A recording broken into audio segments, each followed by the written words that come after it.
வணக்கம். எமது தமிழ் சோமால் தமிழரின் அடையாளத்தை பற்றி ஒரு ஆய்வு செய்துள்ளோம்.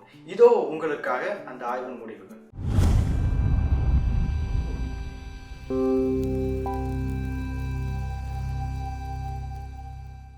இந்த ஆய்வில் டென்மார்க்கில் இருந்து மொத்தம் 199 நபர்கள் கலந்து கொண்டார்கள்.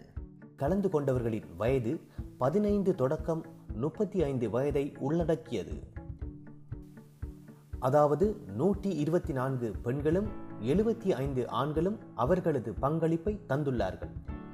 15 20 வயதுடையோர் அதிக மாணவர்களாக இந்த ஆய்வில் காணப்படுகின்றார்கள். அதாவது 44% தொட்டுள்ளார்கள்.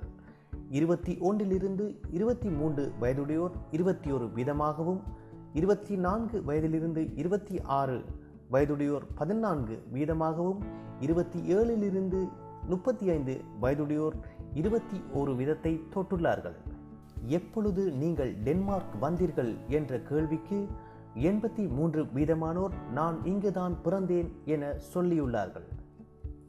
1% ஆனவர், அதாவது 2 நபர்கள் 1 வயது ஆகும் முன் எனவும், 8% 1 வயதிற்கும் 5 வயதிற்கும் இடையில் எனவும், மீதமுள்ளவர்கள் 6 வயது ஆனதன் பின் நான் டென்மார்க் வந்தேன் என்று பதிலளித்துள்ளார்கள்.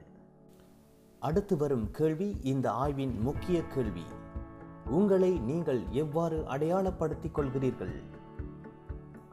49% தமிழ் டெனிஷ்காரராக, 21% டெனிஷ் தமிழராக, 24% தமிழராக, 4% எதுவாகவும் இல்லை, 2% அதாவது 4 நபர்கள் டெனிஷ்காரராக என தங்களது பதில்களை தந்துள்ளார்கள். எமது தமிழ் சோம் செய்யும் சேவைகள் உங்களுக்கு பிடித்திருந்தால் மறந்துடாம யூடியூப்ல ஒரு சப்ஸ்கிரைப் பண்ணுங்க அல்லது ஃபேஸ்புக்கில் ஒரு லைக்கை போடுங்க.